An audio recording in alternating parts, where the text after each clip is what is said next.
The girl wasn't wearing shoes, that's what Bull saw first. A 9-year-old standing in freezing rain, barefoot, bleeding, clutching a torn rabbit. Behind her, a 15-year-old boy with a split lip and terror in his eyes. He was taking her to his bedroom. The boy's voice shattered. I hit him. We ran. Please, just hide her. One night. I'll sleep outside. I'll leave. Just keep her safe. Headlights cut through the darkness. A truck. Moving fast. The boy's face went white. That's him. Oh God, that's him. He's going to kill us both. Bull had 3 seconds. The door opened wider. Subscribe now and watch until the end. Comment your city. Let's see how far this story reaches. The knock hit the door 3 times fast. Bull set down his whiskey. Ghost looked up from the pool table. Expecting company, Ghost asked. No. Bull crossed the room. His boots were loud on concrete. He didn't rush. 40 years had taught him that panic got men killed. He pulled the door open 6 inches. A kid, 15, soaking wet, black eye, split lip still bleeding, torn hoodie, raw knuckles, and behind him a little girl, 9 maybe, summer dress, no shoes, bare feet on frozen ground, clutching a stuffed rabbit with one ear hanging by threads. Bull's gut twisted. Help you. His voice came out hard. He didn't soften it. The boy didn't flinch. I need you to hide my sister. From who? Her stepfather. Yours too. Yeah, the word cracked. But I can handle what he does to me. She can't. Bull looked at the girl. Her lips were blue. She was shaking so hard, her teeth clicked together. How long she been outside like that? 2 hours, maybe 3. We walked from Henderson. Ghost appeared at Bull's shoulder. He saw the girl and his whole body went still. Get them inside, Ghost said. Now. Bull pulled the door wide. Both of you, move. The boy didn't move. Just her. I'll find somewhere else. I just need to know she's... Kid. Bull's voice dropped low. I'm not asking. Get inside before I drag you in myself. The boy looked down at his sister. She looked up at him. Complete trust. Whatever he decided, she'd follow. Okay, he whispered. Okay. They stepped through. The door slammed shut. The girl flinched at the sound. The boy pulled her closer. Razor looked up from the bike he'd been working on. He saw the kids. His wrench hit the floor with a clang. Ghost, call Elena. Tell her we need her now. Ghost was already dialing. Bull crouched down in front of the girl. His knees screamed. He ignored them. Hey there, I'm Bull. What's your name? She looked at her brother. He nodded. Lily, she whispered. Her voice was almost nothing. That's a pretty name. Yuko Lily. She nodded. Her whole body was trembling. Tommy, Bull shouted without turning around. Blankets, hot chocolate. Move. A prospect sprinted toward the back. Bull looked up at the boy. And you, Jason Cole. When's the last time she ate Jason? Silence. When's the last time you ate? Oh, more silence. That's what I thought. Bull stood. Razor, get food. Whatever we've got. Sandwiches, chips, I don't care. Just get it. Razor moved fast for a big man. Bull guided them toward the back, away from windows, away from doors. His hand stayed on Jason's shoulder. The kid was wound tight as a spring. Sit, Bull said, pointing to a couch. Jason sat. Lily pressed against his side. The rabbit was crushed between them. Tommy came back with blankets. He wrapped one around Lily's shoulders. She didn't react, just kept shaking. Her feet, Ghost said quietly. He was staring at them. Bull, look at her feet. Bull looked, cut, bleeding, dirty. She'd walked miles on gravel and broken glass without making a sound. Get the first aid kit, Bull said. His voice was steady. His hands weren't. Ghost broadened it. Bull knelt down and started cleaning the cuts. Lily didn't cry, didn't pull away, just watched him with those empty eyes. This hurt, Bull asked. She shook her head. That was worse. That meant she was used to pain. Jason watched every move Bull made.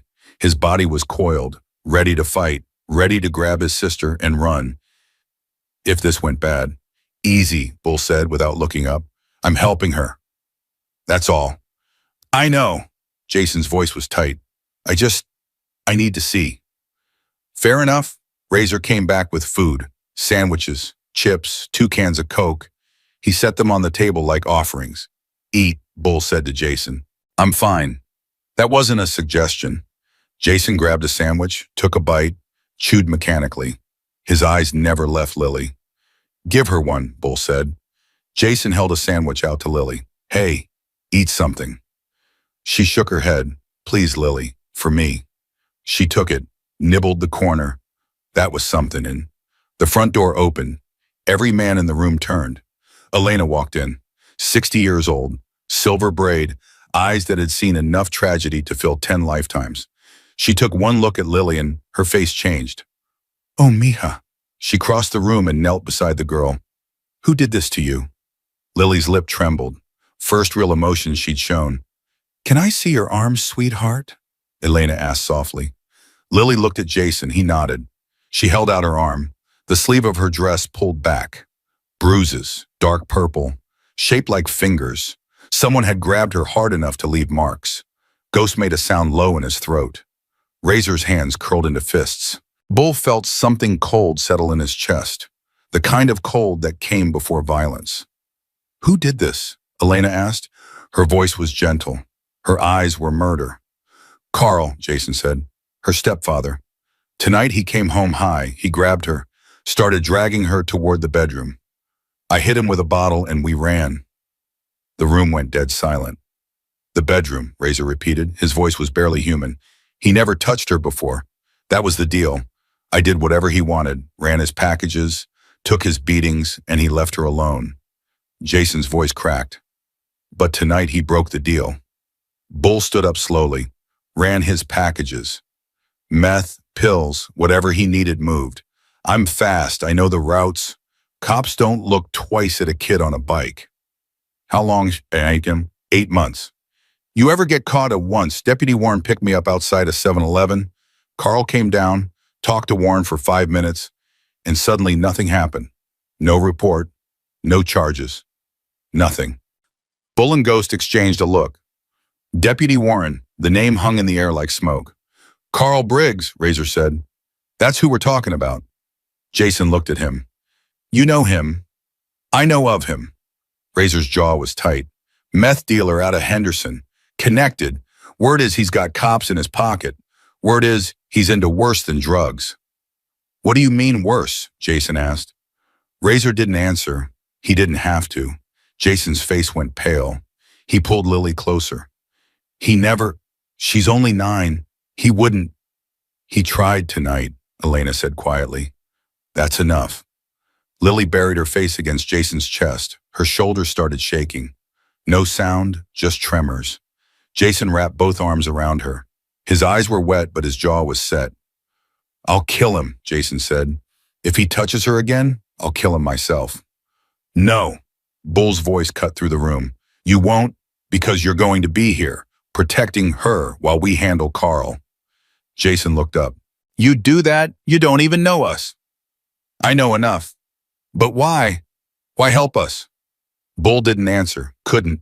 Not yet. Elena took over. She guided Lily toward the back room. Come on, sweetheart. Let's get you cleaned up. Find you some warm clothes. Your brother will be right here. Lily grabbed Jason's hand. Don't leave. I won't. I promise. I'll be right outside that door. Promise. I promise, Lily. I'm not going anywhere. She let Elena lead her away. The door closed. Jason stared at it like it was taking everything in him not to follow.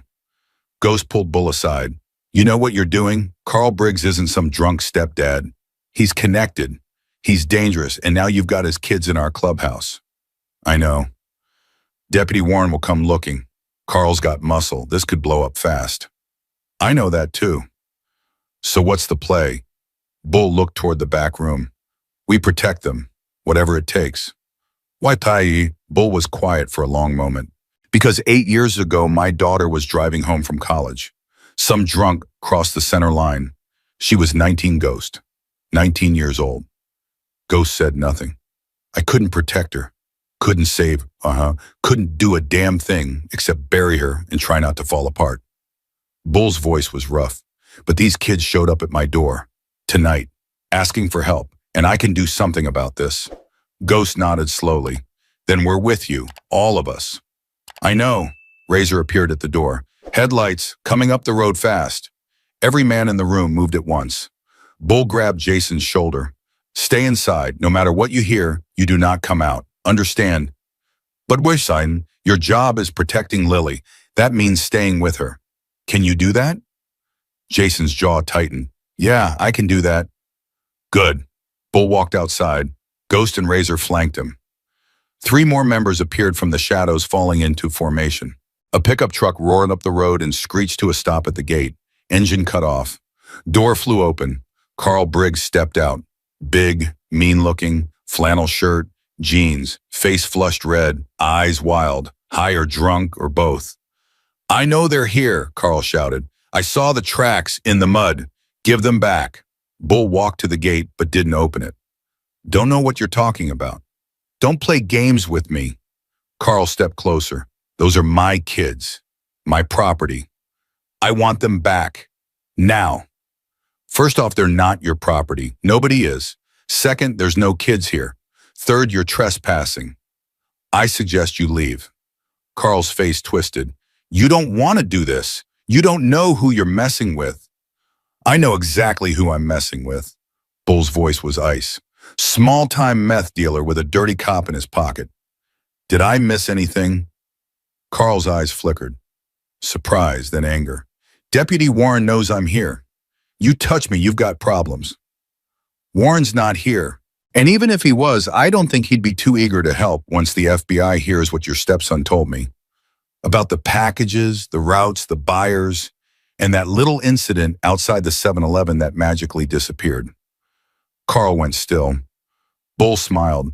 It wasn't friendly. Here's what's going to happen, Carl. You're going to get back in that truck. You're going to drive away, and you're going to forget those kids that exist. Because if you come back here, if you send anyone else, if you even think about those children again, I will end you, not Warren, not your muscle. You. You're bluffing. Try me. Razor cracked his knuckles. Ghost's hand moved to his hip. Carl looked at them. 6 men, armed, ready, willing. He took a step back. This isn't over, he said. I'm counting on it. Carl got in his truck, slammed the door, tore out of there fast enough to spray gravel 50 feet. Bull watched until the taillights disappeared. He'll be back, Ghost said. I know. Probably with more guys, maybe Warren too. Then we'll be ready. They walked back inside. Jason was standing at the window watching. His face was pale. He's gone, Bull said. For now. Yeah, for now. Bull put a hand on the kid's shoulder. But we bought time. And tomorrow we make calls. Get lawyers involved. Get CPS on our side. Build a case so solid that Carl Briggs never sees either of you again. Jason looked at him. You really think that's possible? I don't think it. I know it. The back door opened. Elena stepped out. She's asleep, Elena said. Poor thing was exhausted. Cried for 10 minutes, then just stopped, like she ran out of tears. Jason moved toward the door. She's okay, Elena said. She asked for you. I told her you'd be there when she wakes up. I will be. Jason walked into the back room. Through the doorway, Bull saw him pull a chair next to the cot. Sit down. Take Lily's hand. He wasn't going anywhere. Elena stood beside Bull. That boy has been carrying her for a long time. Too long. He's 15 years old, acting like he's 30, taking beatings so she doesn't have to, running drugs to keep her fed. Elena shook her head. No child should have to do that. No, they shouldn't. So what happens now? Bull looked at the back room, at Jason holding his sister's hand in the darkness. Now we fight. The hours crawled past. Ghost made calls. Razor sent messages. Elena stayed close, bringing coffee, checking on the kids, keeping watch in her own way. Around 3 a.m., Bull found Jason still awake, still in that chair, still holding Lily's hand. You need to sleep, Bull said. Can't. You're dead on your feet. Someone has to watch the door. Bull pulled up a chair and sat across from him. I'll take first watch. You close your eyes for 2 hours. Jason looked at him. Searching, waiting for the catch. Why are you doing this? Jason asked. Really? What's in it for you? Bull was quiet for a long moment. I had a daughter once, Katie. She was beautiful, smart, Had her whole life ahead of her, Opujo. He paused. Drunk driver killed her 8 years ago. She was 19. Jason said nothing. I couldn't save her. Couldn't protect her. That's something I live with every single day. Bull leaned forward. But I can protect you, both of you, and that's what I'm going to do. Jason's eyes were wet. He wiped them quickly. I don't know how to let someone else take watch, Jason admitted. I've been doing it alone for so long. I know, but you're not alone anymore. Bull's voice was firm. Now close your eyes. I've got this. Jason hesitated. Then slowly he leaned back in the chair. His hand stayed in Lily's. Within minutes he was asleep. Bull sat there in the darkness, watching, guarding. These weren't his kids. He'd known them for 4 hours. But something had changed tonight. Something real. Carl Briggs would come back. There would be lawyers, court battles, maybe worse. Bull was ready for all of it, because some things were worth fighting for. Some things were worth everything. And tonight, 2 kids had knocked on his door asking for one night of safety. He was going to give them a lifetime. Dawn came slow and gray through the high windows. Bull hadn't moved from that chair. 4 hours. His back ached. His knees screamed. He didn't care. Jason stirred first. His eyes snapped open and his hand tightened on Lily's before his brain caught up with where he was. Easy, Bull said. You're safe. Jason sat up fast, looked at Lily, still sleeping, still breathing. He let out a long breath.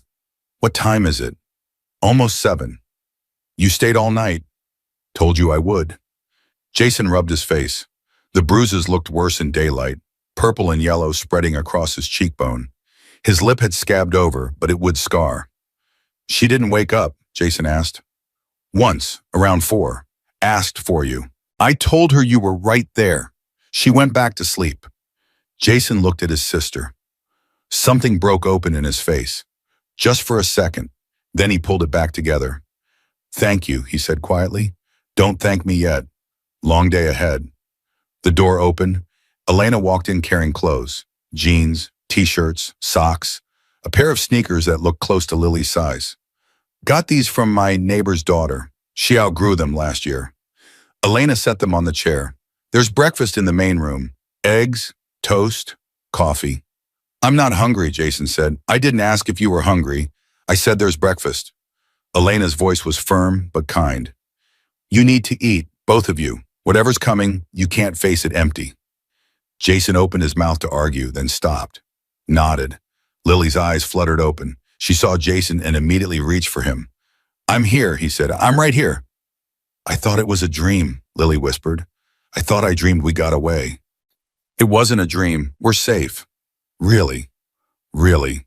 Elena crouched beside the cot. Good morning, sweetheart. How are your feet feeling? Lily looked down at the bandages. They don't hurt much. That's good. I brought you some clothes. Real shoes, too. Want to get changed and have some breakfast?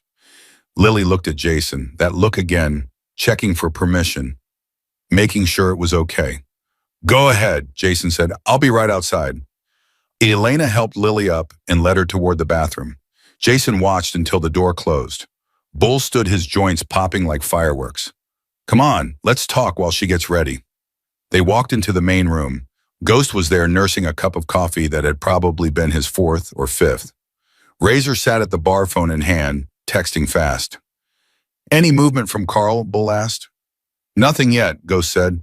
But I've got eyes on his trailer. He went home around 2, hasn't left since. He's planning something. Obviously. Question is what? Jason sat down at the table. His hands were shaking again. He pressed them flat against the wood.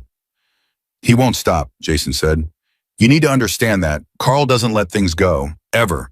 He had a guy who owed him $300. $300. Carl broke both his legs and put him in the hospital for a month. Over $300. Ghost raised an eyebrow. It wasn't about the money. It was about making sure everyone knew what happened when you crossed him. Jason's voice was hollow. That's what this is about. Not me, not even Lily. It's about the fact that I hit him, that I ran. If he lets that go, he looks weak. And Carl can't look weak. Bull exchanged a glance with Razor. The kid was right. They all knew it. So what do we do? Ghost asked. We make it so coming after them costs more than letting them go, Bull said. How buisu. We make it official, get lawyers involved, CPS, the FBI if we have to. We build a case so public that Carl can't touch them without bringing everything down on himself. Razor looked up from his phone.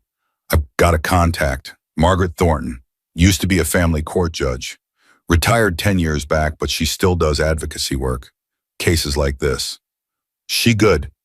Best there is, and she hates guys like Carl. Lost her son to an overdose 15 years ago. Been fighting dealers ever since, for always. Call her. Razor was already dialing. Elena came out with Lily. The girl looked different in clean clothes. Smaller somehow. More fragile. But her hair was brushed and her feet were in real shoes, and there was something in her eyes that hadn't been there last night. Hope. Tiny and terrified. But there. She walked straight to Jason and pressed against his side. He put his arm around her automatically. You hungry? Jason asked. Lily nodded. Elena brought plates, eggs, toast, orange juice. Lily ate slowly at first, then faster, like she'd just remembered what food was supposed to taste like. Jason watched her eat. His own plate sat untouched. Hey, Bull pushed the plate closer to him. What did Elena say? Jason picked up a fork, took a bite, chewed mechanically. Good, Bull said. Keep going. The door opened. A woman walked in. 60-something. Sharp eyes behind wire-rimmed glasses. Gray hair cut short and practical. She carried a worn leather briefcase like it was a weapon. Margaret Thornton, she said. Which one of you is Bull? Bull stood. That's me. Razor called, said you've got a situation. Her eyes moved to Jason and Lily, stopped. These them. Yeah. Margaret walked closer, not fast, not slow, measured. Like she was giving them time to adjust to her presence. I'm Margaret, she said to Jason. I'm a lawyer. I help kids who need help. Can I sit down? Jason looked at Bull. Bull nodded. Okay, Jason said. Margaret pulled up a chair. She didn't take out a notepad, didn't reach for her briefcase, just sat there, hands folded, looking at them. I'm not going to lie to you, she said. This is going to be hard. I need to know things you don't want to tell me. I need to hear things you've probably tried to forget. But if you want to stay safe, if you want to make sure Carl Briggs never touches either of you again, I need the truth, all of it. Can you do that? Jason's jaw tightened. Yeah, I can do that. What about you, sweetheart? Margaret looked at Lily. Think you can talk to me? Lily pressed closer to Jason. Her hand found his and squeezed. I don't know, she whispered. That's okay. We'll go slow, and your brother can stay with you the whole time. Margaret looked at Jason. Let's start from the beginning. Your mother, when did she die? 14 months ago, overdose. We found her in the bathroom. Jason's hand tightened on Lily's. Lily found her. I was at school. She called me. I came home and... He stopped, swallowed. I called 911, but it was too late. What happened after that?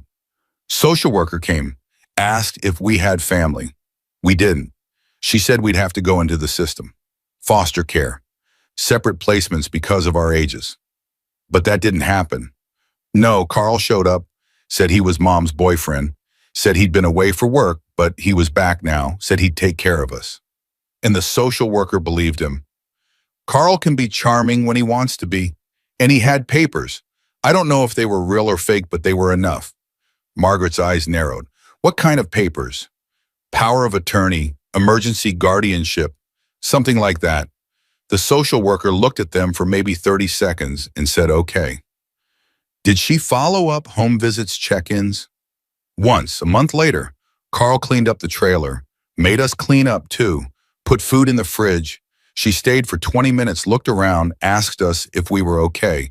We said yes. You lied. Jason's face hardened. Carl told us what would happen if we didn't. Margaret nodded slowly. When did the abuse start? Right after that visit. Once he knew CPS wasn't going to be a problem, he didn't have to pretend anymore. What did he do? Jason was quiet for a long moment. Lily pressed her face against his shoulder. The first time I forgot to wash the dishes. He hit me so hard I couldn't hear out of my left ear for 3 days. Jason's voice was flat, dead. After that, it was anything. Looked at him wrong. Made noise while he was sleeping. Didn't move fast enough. He paused. Then he figured out I was useful. Started having me run packages. Said if I did what he wanted, he'd leave Lily alone. And you believed him. I didn't have a choice. Margaret looked at Lily. Sweetheart, did Carl ever hurt you before last night? Lily didn't answer. Her face was still buried against Jason's shoulder. Lily, Margaret said gently, I know this is hard, but I need to know. Lily lifted her head. Her eyes were wet. Sometimes, she whispered. When Jason wasn't home, he'd grab my arm, pull my hair. One time he pushed me and I hit my head on the counter. Jason went rigid. What, you never told me that? You were already getting hurt because of me. I didn't want to make it worse. Lily, I'm sorry. Her voice cracked. I'm sorry, I should have told you. I know I should have. Jason pulled her into a hug, tight, fierce. No, you don't apologize. This isn't your fault. None of this is your fault. Bull had to look away. His chest was too tight. Margaret gave them a moment. Then she continued, her voice softer now. Last night, what happened last night? Jason took a breath. Carl came home around 10. He was messed up, high, drunk, both probably. He started yelling about something. I don't even know what. Then he looked at Lily. Looked at her how Owen, different than before. He looked at her like... Jason stopped. His whole body was shaking. He grabbed her arm and started pulling her toward his bedroom. She was screaming. I grabbed a bottle off the counter and hit him. Hard. He went down. I grabbed Lily and we ran. Did you look back? Once he was getting up. Bleeding from his head, but getting up. That's when I knew we couldn't go back. Ever. Margaret was quiet for a long moment. When she spoke, her voice was iron.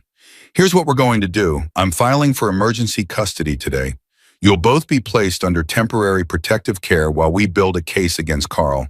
I have contacts at CPS who aren't in anyone's pocket, and I have a friend at the FBI field office who's been looking for a way to take down Carl Briggs for years. This could be it. What about Deputy Warren? Jason asked. Warren's a problem, but not an insurmountable one. If we can prove he helped cover up Carl's crimes, he goes down too. Margaret stood. I need to make some calls. This is going to move fast. Are you ready for that? Jason looked at Lily. She looked back at him. That trust again. That absolute faith. Yeah, Jason said. We're ready. Margaret nodded and walked toward the office phone already in hand. Bull sat down across from Jason. She's the best. If anyone can make this work, it's her. But what if it doesn't work? Jason's voice was barely above a whisper. What if Carl gets to us before any of that matters? He won't. You can't promise that. No, I can't. Bull leaned forward. But I can promise you this. As long as you're in this clubhouse, you're under the protection of the Hells Angels. Every member, every brother. Carl Briggs wants to get to you. He goes through us first. All of us. Jason's eyes were wet. He blinked hard. Why do you care so much about two kids you don't even know? Bull thought about Katie, about the night he got the call, about the 8 years of emptiness that followed.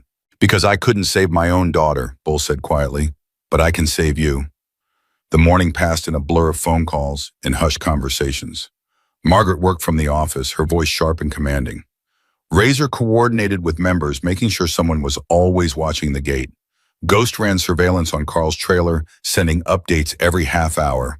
Lily stayed close to Jason, always touching him, hand on his arm, shoulder pressed against his, like she was afraid he'd disappear if she let go. Around noon, Elena brought lunch. Sandwiches, soup. Lily ate without being asked this time. Progress. I like your bracelet, Lily said, suddenly looking at Elena's wrist. Elena smiled. My husband gave it to me 30 years ago. Where is he? He passed away 3 years ago. I'm sorry. Thank you, mija. Elena sat down beside her. But he's still with me, always. People we love don't really leave us. They stay here. She touched her chest. In our hearts. Lily was quiet for a moment. My mom's gone too. I know, sweetheart. Do you think she's still with me? Elena took Lily's hand. I think she's watching over you right now. I think she's so proud of you. So proud of how brave you've been. Lily's eyes filled with tears. I don't feel brave. Being brave doesn't mean you are not scared. It means you keep going even when you are. Elena squeezed her hand. And you kept going. You're here. That's the bravest thing of all. Lily leaned into Elena's side. Something in her seemed to release. Just slightly. Just enough. Jason watched them. His throat was tight. She's good with her, Bull said, appearing beside him. Yeah, she is. Jason paused. Lily doesn't trust people easily. Not after everything, but she trusts her. Elena has that effect on people. What's her story? Why is she here? Her husband Rico was a member, 32 years. He got cancer, lung. By the time they caught it, there was nothing to do. He died in that back room. Bull nodded toward the door, right where you two slept last night. And she stayed. She's family, always will be. That doesn't end just because someone's gone. Jason looked at Elena and Lily, at the way Lily was leaning into her, at the way Elena was stroking her hair. I didn't know families could be like this, Jason said quietly. I thought they were just people who hurt you. Bull felt something twist in his chest. The best families are the ones you choose, the ones who choose you back. The afternoon brought news, not good news. Razor came in fast, phone in hand, face tight. We've got a problem. What kind? Carl filed a police report, said Jason assaulted him and kidnapped his sister. There's a warrant. Jason went pale. What? He's got Deputy Warren backing him up. Says he's the legal guardian. Says you attacked him and took Lily against her will. That's not what happened. He was going to... I know what happened. But Razor's voice was calm. Too calm. But now it's your word against his.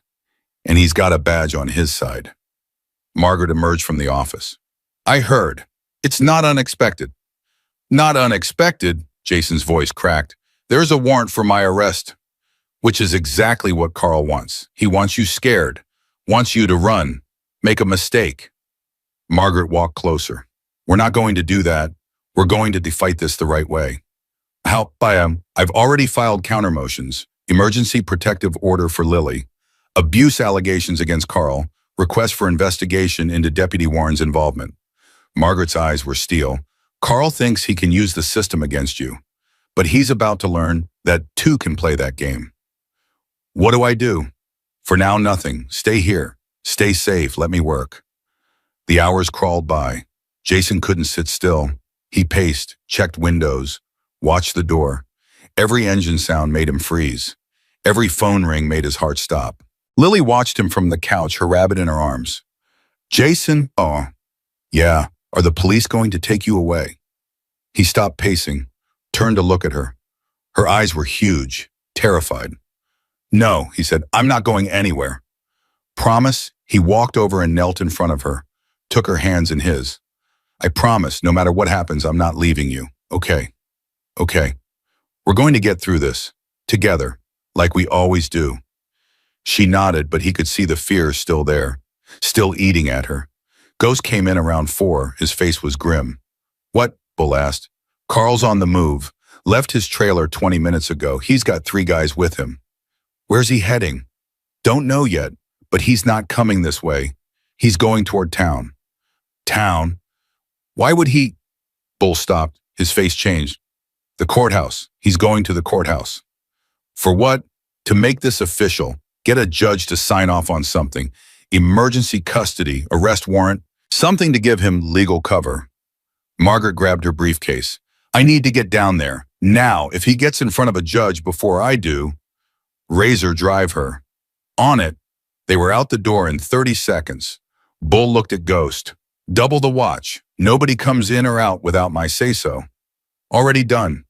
The sun started to set. The clubhouse felt smaller. The shadows longer. Jason sat by the window watching the gate. Lily had fallen asleep on the couch, exhausted from fear and stress and the weight of everything. Bull brought him a cup of coffee. Jason took it, but didn't drink. Staring at that gate isn't going to make anything happen faster, Bull said. I know. Then why do it? Because it's all I know how to do. Jason's voice was raw. Watch, wait, be ready. It's all I've been doing for 14 months. Bull sat down beside him. Tell me about your mother. Jason stiffened. Why? Because I want to know, because Lily loved her, because you loved her too, even if it's complicated. Jason was quiet for a long time. She wasn't always like that, he finally said. The drugs, I mean.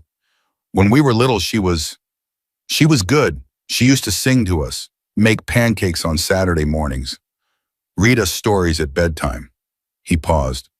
Then our dad left, and something broke inside her. She started using to numb the pain, and the more she used, the more she needed, and the more she needed, the less she was there. When did it get bad? About 3 years ago, she'd disappear for days, leave us alone. I learned to cook, clean, take care of Lily. By the time I was 12, I was basically running the house. You were a kid. Kids grow up fast when they have to. Bull thought about his own childhood, his own absent father, his own mother working 3 jobs just to keep the lights on. Yeah, he said quietly. They do. The phone rang. Everyone in the room jumped. Bull answered, "Talk to me." Margaret's voice was tight. "We've got a problem. Carl got to Judge Patterson first. He's issued a temporary custody order in Carl's favor. Lily has to be returned within 48 hours. That's not happening. I know. I'm filing an emergency appeal. But Bull, if we don't win that appeal, you could be charged with obstruction, harboring a fugitive. This could blow back on the whole club." Bull looked at Jason, at Lily sleeping on the couch, at everything they'd been through in less than 24 hours. "I don't care," he said, "and those kids stay here. Whatever it takes." Silence on the line. Then Margaret spoke again, and for the first time her voice was warm. "I was hoping you'd say that. I'll call you when I know more." She hung up. Bull put the phone down. Jason was staring at him. "What happened?" Bull told him. "Everything. The custody order, the 48 hours, the appeal." Jason's face went white. "So they're going to take her back, give her to Carl?" "No. But you just said..." "I said there's a custody order. I didn't say we were going to follow it. But if you don't, then we don't." Bull's voice was iron. "Jason, listen to me. There's legal and there's right. Sometimes they're the same thing. Sometimes they're not. That judge signed a piece of paper based on lies from a dirty cop and a child abuser. That paper means nothing to me. But the club is behind this, every single member. We voted this morning while you were sleeping. Unanimous." Bull put a hand on Jason's shoulder. "You're under our protection. Both of you. That's not changing. Not in 48 hours. Not ever." Jason's eyes filled with tears. He tried to blink them away. Couldn't. "I don't understand," he whispered. "I don't understand why you'd risk everything for us." Bull thought about Katie, about the night she died, about all the years since then filling the emptiness with engines and leather and a brotherhood that had saved his life more times than he could count. "Because that's what family does," Bull said. "And like it or not, you're family now." The tears spilled over. Jason wiped them away fast, embarrassed, but he didn't pull back from Bull's hand. "Thank you," he managed. "Thank you." "Don't thank me yet. We've got a fight ahead of us." "I know." "You ready for it?" Jason looked at Lily, sleeping, peaceful, safe for the first time in longer than he could remember. "Yeah," he said. "I'm ready." Night fell. The clubhouse went quiet. Ghost took first watch at the gate. Razor patrolled the perimeter. 2 prospects manned the back entrance. Bull sat in his chair watching, waiting, thinking. The phone didn't ring. Margaret was still working. The appeal was in motion, but nothing was certain. Nothing was safe. Jason finally slept curled up on the floor beside the couch where Lily lay. His hand rested on the cushion near hers. Even in sleep, he was protecting her. Bull watched them and felt something he hadn't felt in 8 years. Hope. It was fragile, dangerous. It could break, but it was there, and he was going to do everything in his power to keep it alive. Outside, the wind picked up. Somewhere in the distance, a dog barked. The night stretched on, and in the darkness, Carl Briggs was planning his next move. The call came at 4:47 a.m. Bull grabbed the phone on the first ring. He hadn't been sleeping anyway. "Bull," Margaret's voice was sharp, urgent. "We got the appeal hearing, 9 o'clock this morning. Judge Morrison. Morrison, good or bad?" "Good. She's clean. No ties to Warren. No history with Carl." A pause. But Bull, there's something else. Something big. What? My FBI contact came through. They've been building a case against Carl for 18 months. Drug trafficking, money laundering, and Margaret's voice dropped. Human trafficking. They think he's been moving girls across state lines. Bull's blood went cold. Girls, young ones, and the investigation stalled because they couldn't find anyone willing to testify. But Jason and Lily, they might be the break the feds need. Bull looked across the room. Jason was still asleep on the floor. Lily was still on the couch. Safe for now. What do you need from us? Get Jason to the courthouse by 9. The FBI wants to talk to him before the hearing. If he's willing to cooperate, this whole thing changes. He's 15, Margaret. He's a kid. I know, but he's also the only witness who's gotten out alive. Margaret's voice softened. I wouldn't ask if there was another way. Bull ran a hand over his face. I'll talk to him, but it's his choice, Mario. That's all I'm asking. See you at 9. She hung up. Bull sat there in the darkness, phone still in his hand. Human trafficking. Girls. Young ones. His stomach turned. He thought about Lily, about what Carl had tried to do that night, about what might have happened if Jason hadn't grabbed that bottle. Bull, he turned. Jason was awake, sitting up, eyes alert despite the exhaustion written across his face. How much did you hear? Enough. Jason's voice was steady. Too steady. Human trafficking. Girls. Jason. There were others. Jason's hands were shaking, but his voice wasn't. Girls who came to the trailer sometimes. Carl said they were relatives, friends' kids, but they never stayed long. A day, 2 days. Then they were gone. He swallowed hard. I didn't let myself think about what that meant. Bull moved closer, sat down on the floor across from him. You were surviving. You did what you had to do. I should have done something. Called someone. Tried to help them. You were a kid, Jason. You still are. This isn't on you. Then why does it feel like it is? Bull didn't have an answer for that. Some guilt couldn't be talked away. It had to be lived through. The FBI wants to talk to you before the hearing. They think your testimony could help bring Carl down. Not just for what he did to you and Lily, but for all of it. Jason was quiet for a long moment. Then he looked at Lily, still sleeping, her rabbit clutched to her chest. If I do this, what happens to her? She stays protected. Elena will be with her the whole time, and Ghost is staying behind with 4 other members. Nobody gets in. And if Carl finds out I'm talking to the feds, then he's got bigger problems than getting his kids back. Jason nodded slowly. Okay, I'll do it. You sure this isn't something you can take back?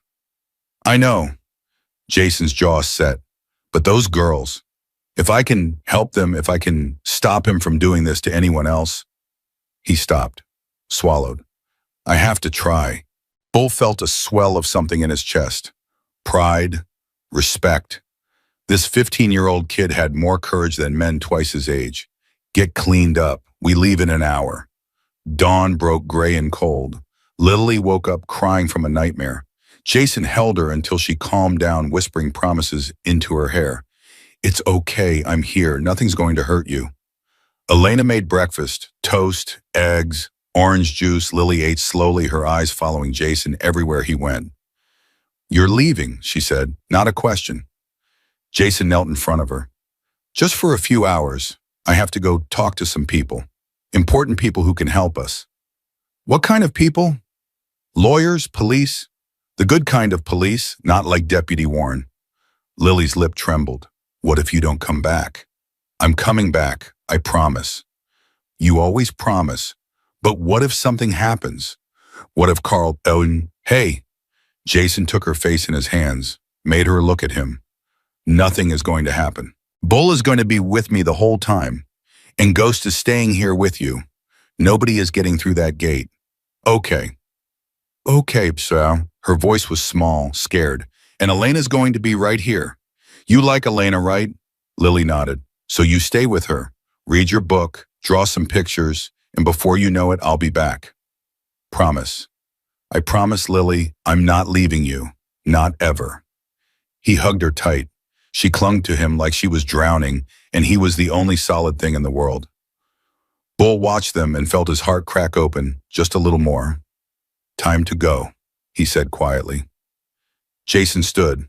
Lily grabbed his hand. "It's okay," Elena said, stepping forward. "Come, mija, let's go find those colored pencils. You can draw a picture for your brother. Give it to him when he gets back." Lily looked at Jason one more time. He nodded. She let go. Elena led her toward the back room.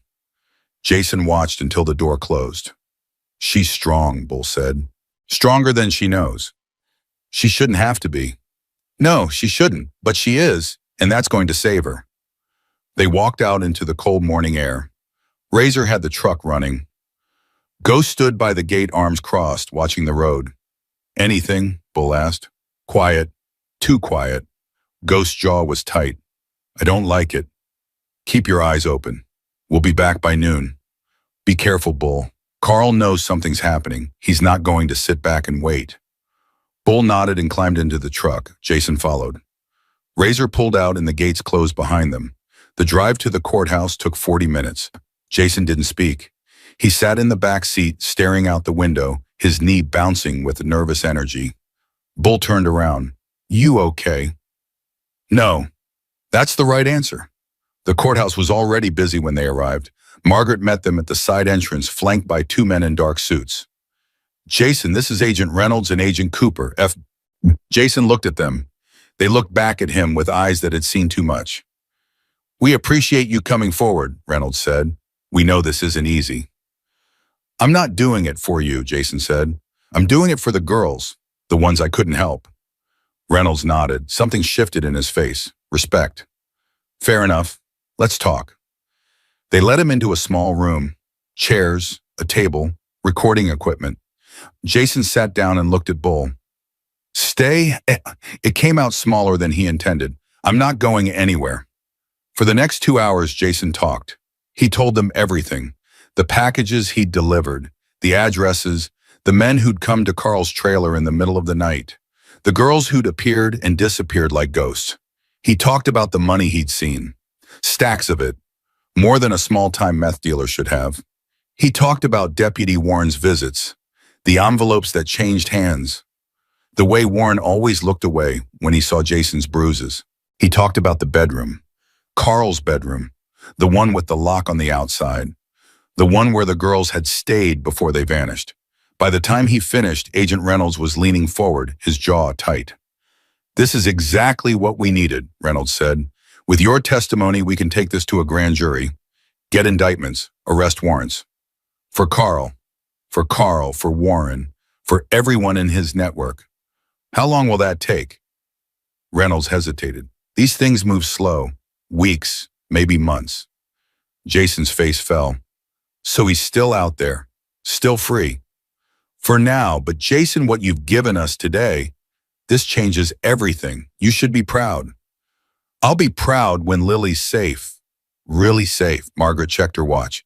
"The custody hearing is in 20 minutes. We need to move."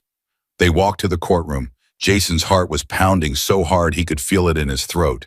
The doors opened. The room was already full. And sitting at the plaintiff's table wearing a suit that didn't fit and a smile that made Jason's skin crawl was Carl Briggs. Their eyes met. Carl's smile widened. He mouthed 2 words, "You're dead." Jason's blood turned to ice. Bull's hand landed on his shoulder. "Focus.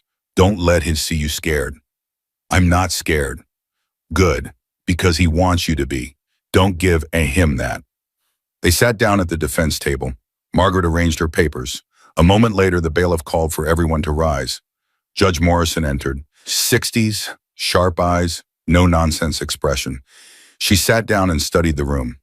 "This is an emergency custody hearing regarding the minor children Jason Cole, age 15, and Lily Cole, age 9. I've reviewed the filings from both parties." Her eyes moved to Carl. "Mr. Briggs, you're claiming these children were taken from your home by force." Carl stood.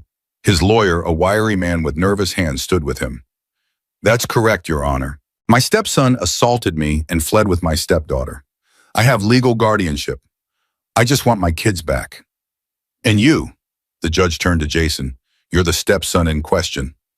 Jason stood. His legs felt like rubber. Yes, Your Honor. Care to explain why you assaulted your stepfather and ran away with your sister? Jason's mouth went dry. He looked at Margaret. She nodded. Because he was getting to hurt her, Jason said. Worse than he'd ever hurt her before. What do you mean by that? He grabbed her, started dragging her to his bedroom. She was screaming. Jason's voice cracked. So I hit him with a bottle and I took her and ran. Carl's lawyer jumped up. Your Honor, this is exactly the kind of manipulation we expected. The boy is troubled. He's been in fights at school, has a record with juvenile services. He's clearly fabricating. Sit down, Mr. Palmer. Judge Morrison's voice cut like a knife. I'll decide who's fabricating what.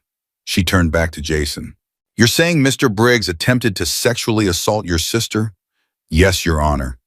That's a lie. Carl was on his feet. I would never touch that girl. He's making this up to cover his own. Mr. Briggs. The judge's eyes were cold. Sit down and be quiet or I will hold you in contempt. This is your only warning. Carl sat, but his eyes never left Jason. The hatred in them was pure and undisguised. Margaret stood. Your Honor, I'd like to submit medical evidence into the record. Lily Cole was examined yesterday by a licensed physician. The exam revealed multiple bruises consistent with physical abuse, including finger-shaped marks on her upper arm. Additionally, there are older injuries, healed fractures, scarring that suggest a pattern of long-term abuse. She handed the documents to the bailiff, who passed them to the judge. Judge Morrison studied them. Her expression didn't change, but something in her eyes hardened.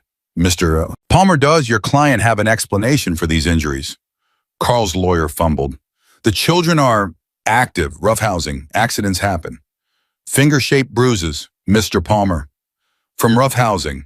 Your Honor, we would need time to review these documents and you've had 2 days. The judge set the papers down. I've seen enough. Carl jumped up again. This is a setup. They're trying to take my kids. I have rights. Mr. Briggs, I told you to be quiet. No, I'm not going to sit here while these people... Bailiff. 2 officers moved toward Carl. He shoved one of them. The other grabbed his arm. In seconds, he was being wrestled to the floor. Get off me! Get off me! This isn't over. You hear me, Jason? This isn't over. They dragged it out. His screams echoed down the hallway until a door slammed shut. The courtroom was silent. Judge Morrison took a breath. Well, that was illuminating. She looked at Jason. Young man, based on the evidence presented and Mr. Briggs's outburst, I'm granting temporary emergency custody to Mrs. Elena Vasquez with the Hells Angels Motorcycle Club designated as supporting guardians. Mr. Briggs's custody claim is denied pending full investigation. A CPS caseworker will be assigned to monitor the children's welfare. Jason's knees nearly buckled. So we can stay, she's safe. For now, yes, this is a temporary order. There will be a full hearing in 60 days. But until then, those children remain under protective custody. The judge's voice softened.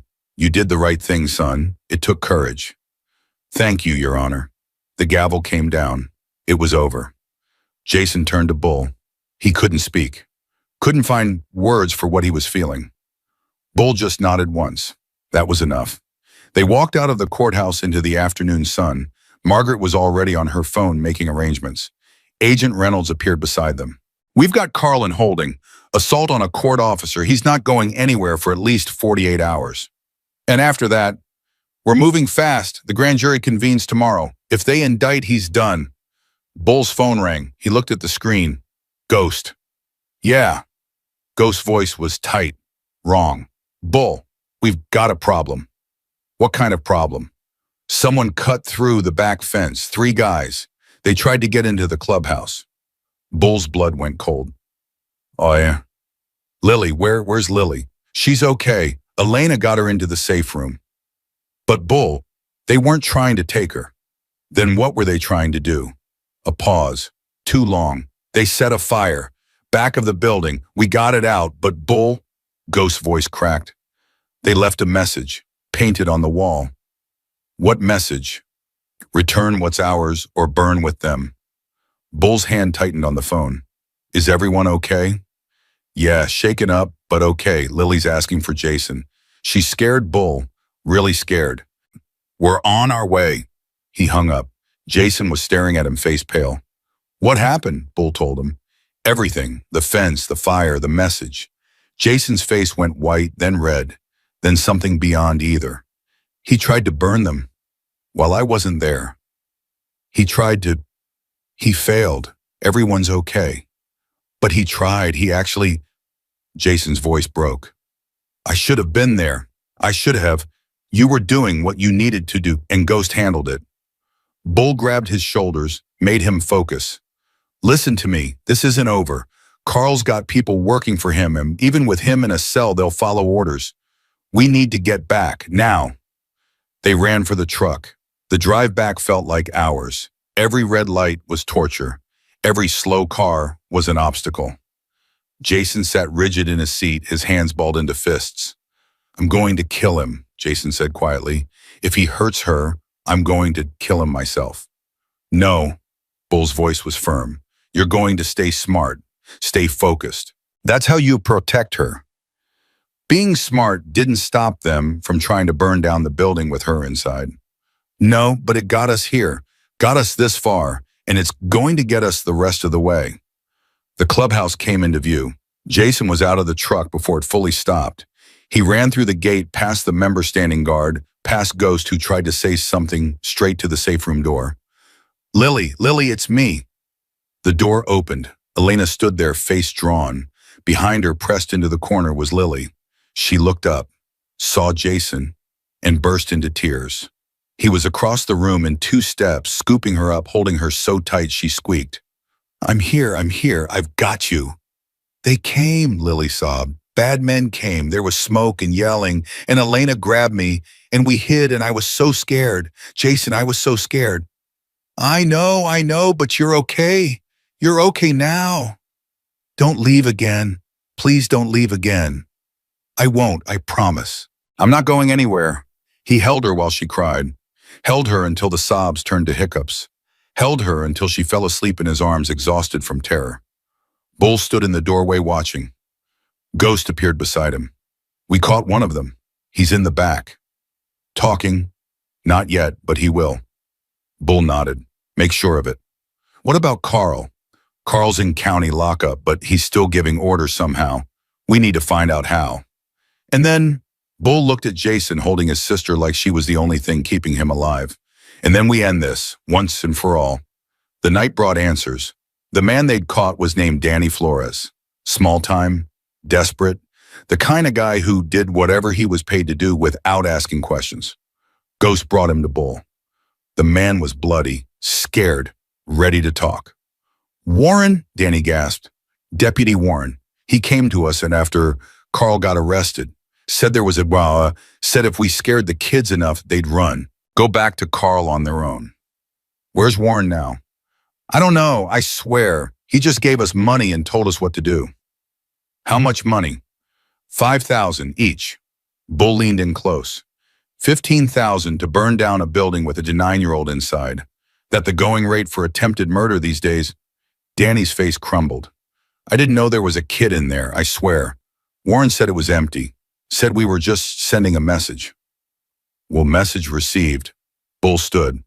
Ghost, call Reynolds. Tell him we've got a witness who'll testify against Deputy Warren. And tell him we need the FBI here tonight, because this ends now. Agent Reynolds arrived within the hour. He took Danny into custody, took his statement, made calls. By midnight, Deputy Warren was in handcuffs. By morning, the grand jury had indicted Carl Briggs on 17 counts. Drug trafficking, money laundering, human trafficking, child abuse, assault, conspiracy. He wasn't getting out. Not ever. The news reached the clubhouse just after sunrise. Bull found Jason on the front steps watching the sun come up. It's done, Bull said. Carl's been indicted. Warren too. They're both going away for a very long time. Jason didn't respond, just sat there staring at nothing. Jason? I keep waiting to wake up. His voice was hollow. Keep waiting for this to all be a dream. For Carl to walk through that gate and tell me it's time to go. That's not going to happen. I know, but knowing and believing are different things. Bull sat down beside him. It's going to take time. What you've been through, that doesn't just go away, But you're safe now, both of you. And you've got people who care about you, people who aren't going anywhere. Juan, Jason finally looked at him. Why did you do all this risk everything for two kids you didn't even know? Bull thought about Katie, about the night she died, about all the years since building walls around his heart to keep out the pain. Because you knocked on my door, he said simply. And I could help, so I did. That's it. That's it. Bull paused. And maybe I needed to save someone. After all the ones I couldn't. Jason was quiet for a long moment. Thank you, he said finally, for everything. Don't thank me. Thank yourself. You're the one who had the courage to run, to protect your sister, to testify. Bull put a hand on his shoulder. You saved her, Jason. Not me. You. The door opened behind them. Lily came out rubbing her eyes, her rabbit dragging on the ground behind her. Jason, what are you doing? Watching the sunrise. Want to watch with me? She sat down beside him, pressing close to his side. He put his arm around her. Is the bad man gone? She asked quietly. Yeah, Lily, the bad man's gone. Forever, forever. She was quiet for a moment. Then she looked up at him with those big, trusting eyes. So what happens now? Jason looked at Bull. Bull looked back. Now Jason pulled her closer. Now we figure out what comes next. Together. The sun climbed higher. The first real day of their new life had begun. 3 weeks passed. The longest 3 weeks of Jason's life. Not because they were bad, because they were good. And he didn't know how to trust good. Every morning he woke up expecting the floor to drop out from under him, expecting Carl to walk through the door, expecting someone to tell him it was all a mistake and they had to go back. It never happened. But the fear didn't leave. Elena noticed. Of course she did. She noticed everything. You didn't sleep again, she said, setting a plate of eggs in front of him. Third night in a row. I slept a little. An hour here and there isn't sleeping, mijo. Jason pushed the eggs around his plate. I'm fine. You're not fine, and that's okay. Elena sat down across from him. What you've been through, it doesn't just disappear because the danger's gone. The body remembers. The mind, it remembers. It takes time. How much time? As much as it needs. That wasn't the answer he wanted. He wanted a number, a deadline, something concrete to hold on to. Lily came running in, her rabbit bouncing behind her. She'd gotten new clothes, new shoes. Elena had taken her shopping 3 days ago, and she'd come back with bags and a smile so wide it hurt to look at. Jason, Elena said we can make cookies today. Real cookies. That's great, Lily. Will you help? He looked at her face. Bright, hopeful. So different from the hollow-eyed girl who'd stood in that doorway 3 weeks ago. Yeah, he said. I'll help. She threw her arms around his neck. He held her and tried to feel what she was feeling. Tried to believe in this the way she did. He couldn't. Not yet. But he was learning. Bull found him later that afternoon sitting on the back steps watching Razor work on a bike. You're thinking too loud, Bull said, sitting down beside him. Sorry. Don't apologize. Just tell me what's going on in that head of yours. Jason was quiet for a long moment. I don't know how to do this. Do what? This, normal, whatever this is. He gestured vaguely at everything around them. Everyone keeps being nice to me, feeding me, giving me things, and I keep waiting for the other shoe to drop. What other shoe? Bias. The part where you want something, the part where I have to pay for all this. Bull's jaw tightened. That what you're used to. People wanting something in return. That's how it works. That's how it's always worked. Not here, not with us. Why not? What makes you different? Bull leaned back, studied the sky for a moment. When I was your age, I was a lot like you. Angry, scared, didn't trust anyone. My old man was a drunk. Used to beat me and my brother every time he got fired from a job, which was often. Bull paused. I ran away when I was 16. Ended up on the streets. Did things I'm not proud of just to survive. What changed? I met a guy named Hank. He was a mechanic. Had a shop on the east side. He caught me trying to steal tools from his garage. I thought he was going to call the cops. Instead, he offered me a job. Just like that. Just like that. Didn't ask questions. Didn't want anything except for me to show up and work hard. Took me 2 years to stop waiting for him to turn on me. Bull looked at Jason. He never did. And when he died, he left me that shop. It's gone now, but it's where all this started. Where the club started. So you're doing this because someone did it for you. I'm doing this because it's the right thing to do and because I know what it feels like to be where you are. That fear you're carrying, I carried it too, for a long time.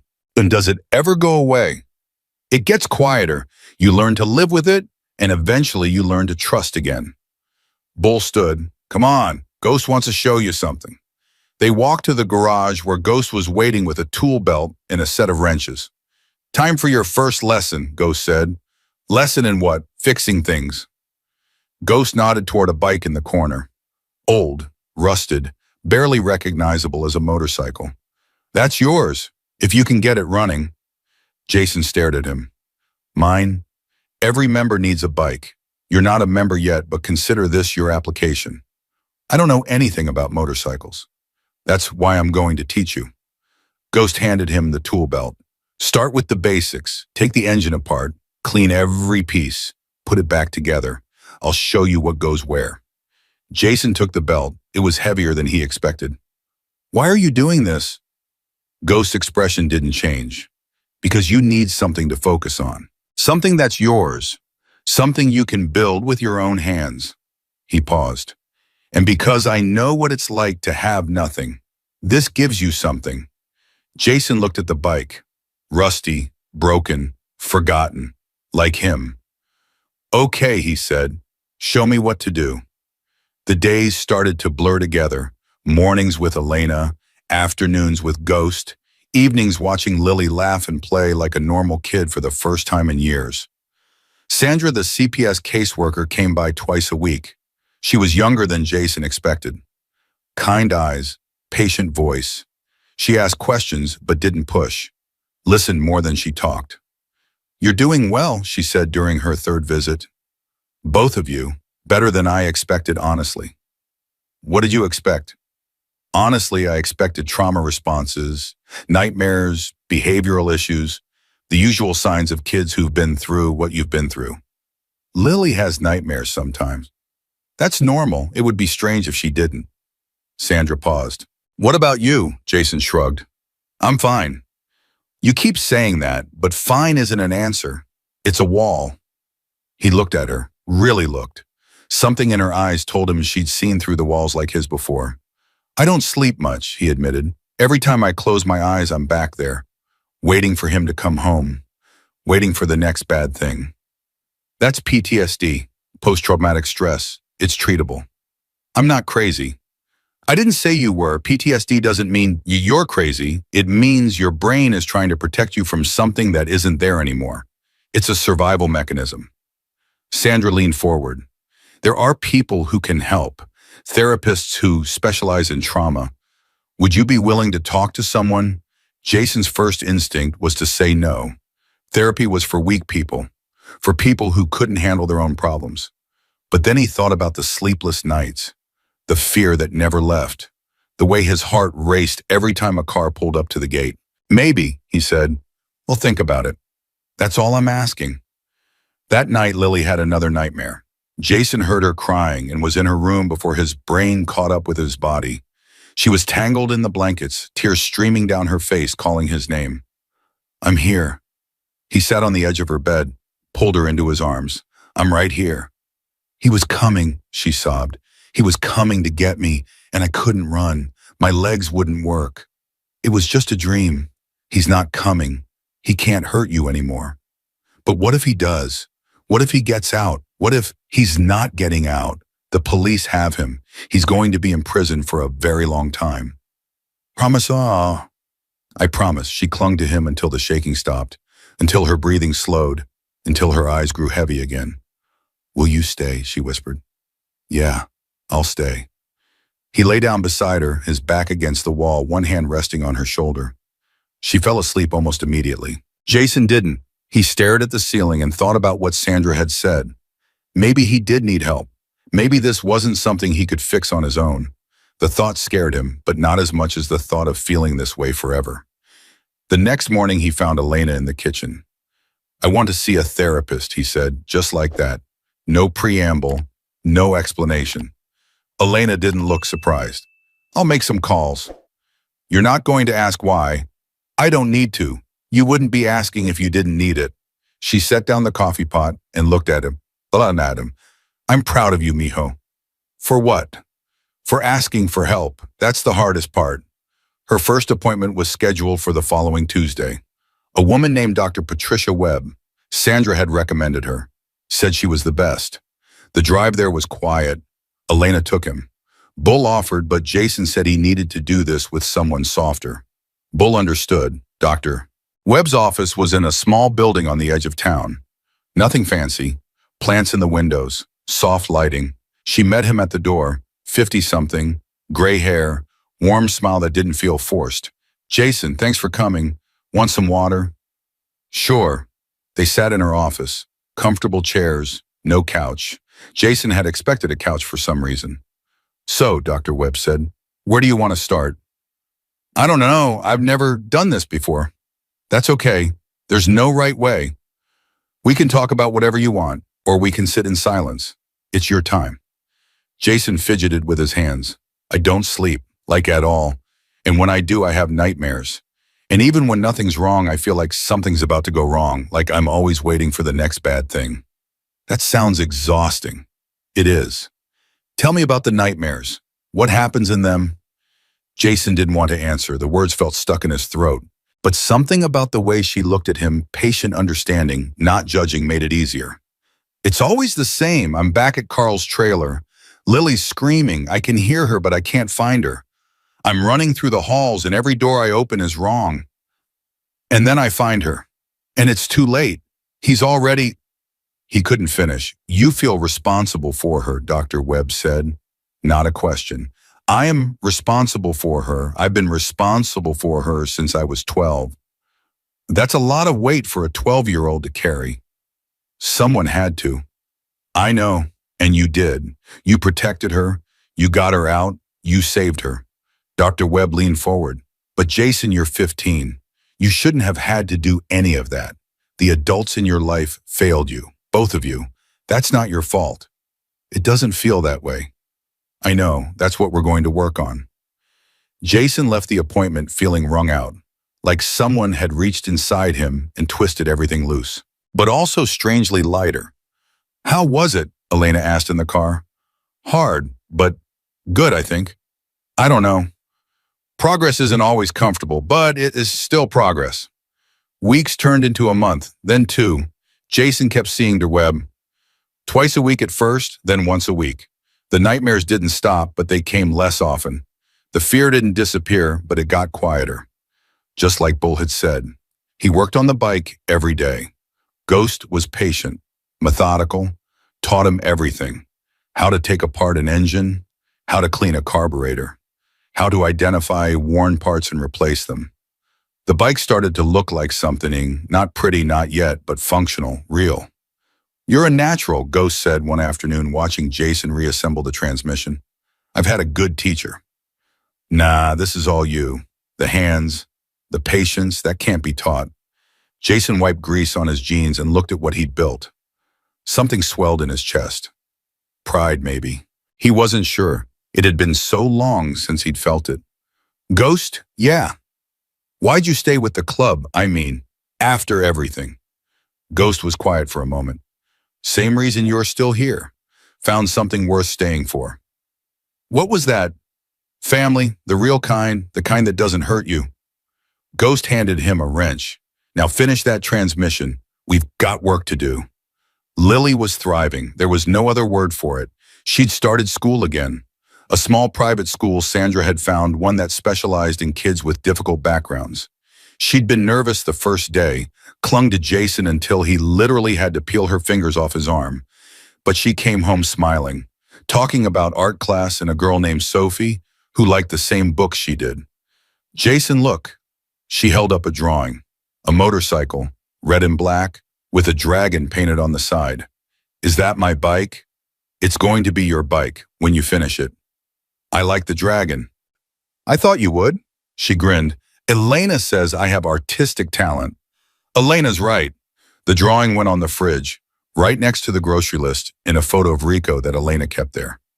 Family, Jason thought. This is what family feels like. He still wasn't sure he trusted it, but he was starting to want to.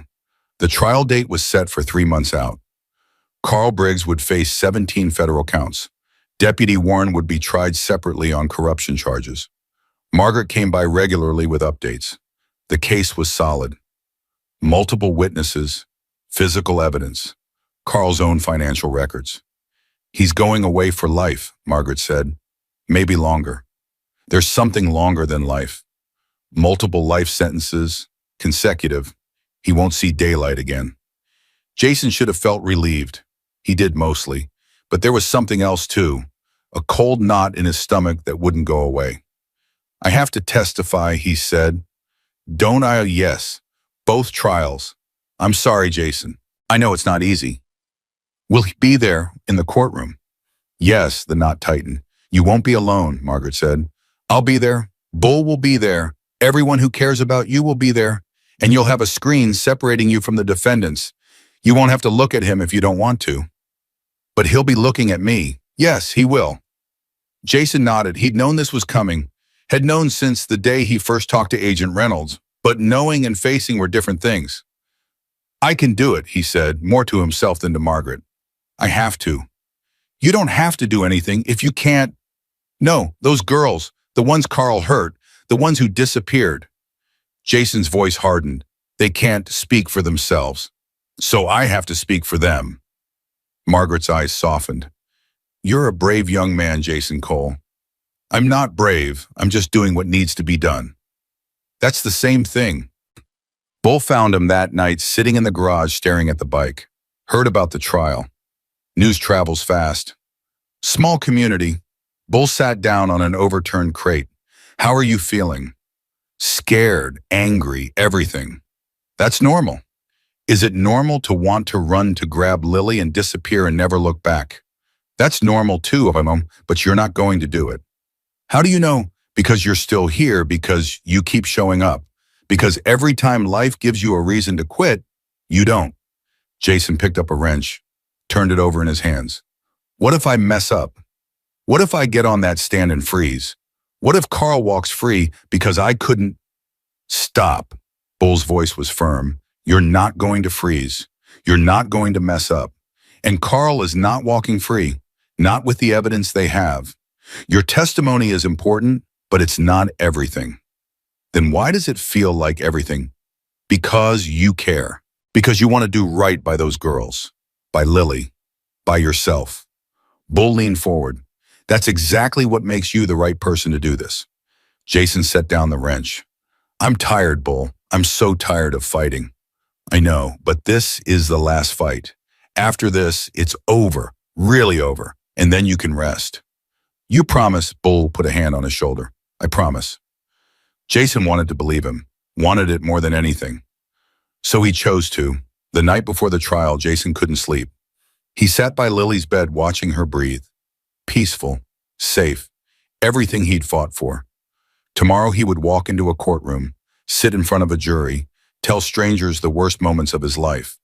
And Carl Briggs would be watching. You're staring again. Lily's voice was sleepy but aware. Sorry, go back to sleep. I can't. Not when you're being weird. Jason smiled despite himself. I'm not being weird. Yes, you are. You always get weird when you're scared. I'm not scared. Lily sat up. Even in the darkness, he could see her expression. The look she gave when she knew he was lying. It's okay to be scared, she said. Elena says so. Elena says a lot of things. She's usually right. Lily scooted closer. Are you scared about tomorrow? A little. Because of Carl. Yeah. I'm scared too. Her voice was small. What if he gets out? What if he comes back? He won't. The judge won't let him. And even if he did, Bull wouldn't let him get anywhere near you. But what about you, who protects you? Jason felt his heart crack. I can take care of myself. That's what you always say. But you're not invincible, Jason. You're just a person. You can get hurt too. When had she gotten so wise? When had his little sister started seeing things he couldn't? I'll be okay, he said. I promise. You better. She leaned against his shoulder. Because I need you. You're the only family I have left. That's not true. We have Elena, Bull, Ghost, everyone. I know, but you're my real family. My brother.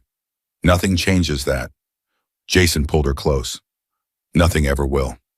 They sat there in the darkness. Two kids who'd been through hell. Two kids who'd somehow come out the other side. Tomorrow would be hard. The hardest day of his life, probably, but he wasn't alone anymore, and that made all the difference. The morning of the trial arrived cold and gray.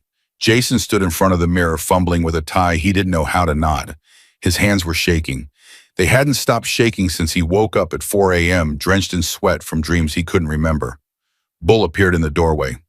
Need help. I can't get it right. Bull walked over and took the tie from him. His hands were steady, practiced. In 30 seconds, it was perfect. My dad taught me that, Bull said, right before I punched him in the face and left home. Always thought it was funny. The one useful thing he ever gave me was how to dress for his funeral. Did you go to his funeral? No, he didn't deserve that. Jason looked at himself in the mirror. He barely recognized the person staring back. Clean shirt, tie, jacket Elena had found at a thrift store and altered to fit him perfectly. He looked like someone who had his life together. He felt like someone who was about to fall apart. I don't know if I can do this. Yes, you do. What if I freeze? What if I get up there and forget everything? You won't. How do you know? Bull turned him around so they were face to face. Because you've been through worse. You faced Carl when he was right in front of you, when he could hurt you. Today there's going to be guards, lawyers, a judge, glass between you and him. Bull's voice was iron. He has no power over you anymore, Jason. Not unless you give it to him. Jason swallowed hard. I'm still scared. Good. Fear means you're taking this seriously, but don't let it control you. Bull squeezed his shoulder. You're ready. I know it. Everyone knows it. Now you just need to believe it too. The drive to the courthouse was silent. Elena sat in the back with Lily. The little girl had insisted on coming. Sandra said it wasn't appropriate for a child her age, but Lily had looked at Jason with those eyes, the ones that could make him do anything, and he'd caved. I want to be there for you, she'd said, like you've always been there for me. So she was here, wearing a dress Elena had bought her, hair braided, rabbit left at home for the first time since they'd arrived at the clubhouse. She was growing up, whether Jason was ready for it or not. They pulled into the courthouse parking lot. Ghost and Razor had arrived ahead of them. Margaret was waiting on the steps, briefcase in hand, expression unreadable. How are we looking? Bull asked. Jury's been seated. Carl's attorney tried to file a last-minute motion to dismiss. Judge Morrison shut it down in about 30 seconds. Margaret allowed herself a small smile. She's not happy with the games they've been playing. And Carl, shackled, guarded. He won't be able to move without 6 people knowing about it. Jason's stomach churned. When do I go on? You're the third witness. FBI goes first, then the medical examiner, then you. Margaret put a hand on his arm. You're going to do fine, Jason. Just tell the truth. That's all you have to do. They walked inside. The courtroom was fuller than Jason expected. Reporters, spectators, people he didn't recognize filling every seat. All of them here to watch Carl Briggs finally answer for what he'd done. And there at the defendant's table was Carl himself. He looked smaller than Jason remembered. Thinner, his suit was cheap and ill-fitting. His hair had been cut but not styled. Prison had not been kind to him. Their eyes met. Carl smiled, that same smile he used to give right before he hit Jason. The one that said he was enjoying this, that he knew something Jason didn't. Jason's blood went cold. Then he felt Lily's hand slip into his. Small, warm, trusting. He looked down at her. She was staring at Carl too, but there was no fear in her eyes, just determination. He's not scary anymore, she whispered. He's just a man. Jason squeezed her hand. She was right. Carl was just a man. A cruel, broken man who'd hurt them for years. But just a man. And today that man was going to pay. They took their seats in the gallery, Bull on one side, Elena on the other, Ghost and Razor behind them. A wall of protection. The judge entered. Everyone rose. The proceedings began. Agent Reynolds took the stand first. He spoke for over an hour, laying out the case in meticulous detail. The drug trafficking, the money laundering, the network of buyers and sellers Carl had built over 10 years. Then he got to the girls. Between 2019 and 2024, we've identified 17 young women who passed through Carl Briggs's operation. Most were runaways, homeless, vulnerable. They were moved across state lines and sold to the highest bidder. The courtroom was silent, heavy. Even the reporters had stopped writing. Of those 17, we've been able to locate and rescue 9. The other 8, Reynolds paused. We're still searching. Jason felt sick. 17 girls. He'd only seen a handful. The ones who'd come to the trailer late at night and disappeared before morning. He'd known something was wrong. He'd always known. But he'd been too scared to do anything about it. Guilt crawled up his throat like acid. Elena must have sensed it. She put her hand over his. That wasn't your fault, she whispered. You were a child. I could have. No, you couldn't. The only thing you could do was survive and get Lily out. And you did. Jason wanted to believe her. He wasn't sure he ever would. The medical examiner went next. Dr. Sarah Chen. She was clinical, professional. She talked about Lily's injuries in technical terms that somehow made them worse. Multiple contusions consistent with grabbing and restraint, healed fractures in the left wrist and 2 ribs, scarring on the upper back consistent with being struck with a belt or similar object. Jason's hands clenched into fists. Based on your examination, and the prosecutor asked, what is your professional opinion regarding the treatment this child received? She was systematically abused over an extended period. The injuries showed different stages of healing, indicating repeated incidents over months or years. This was not accidental. This was deliberate, sustained abuse. Carl's lawyer tried to object. The judge overruled him. Then it was Jason's turn. The prosecution calls Jason Cole to the stand. Jason stood. His legs felt like water. Bull caught his arm. You've got this. We're right here. Jason nodded and walked toward the witness stand. Every step felt like a mile. Every eye in the room was on him. He sat down. The bailiff approached with a Bible. Do you swear to tell the truth, the whole truth, and nothing but the truth, so help you God? I do. The prosecutor, a woman named Catherine Wells, approached. She'd prepped him for this. Told him what questions she'd ask. But knowing and doing were different things. Jason, can you tell the court your relationship to the defendant? He was my stepfather, my mother's boyfriend.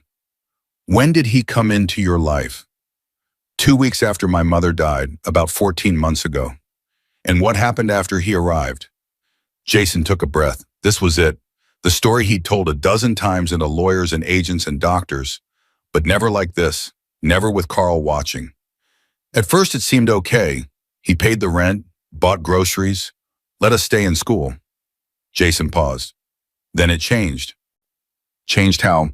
He started using me, making me deliver packages for him, drugs, pills, whatever he needed moved. He said if I didn't do it, he'd turn us over to CPS. We'd be split up. I'd never see Lily again. Did he threaten you physically? Yes. The first time I talked back to him, he hit me so hard I couldn't hear out of my left ear for 3 days.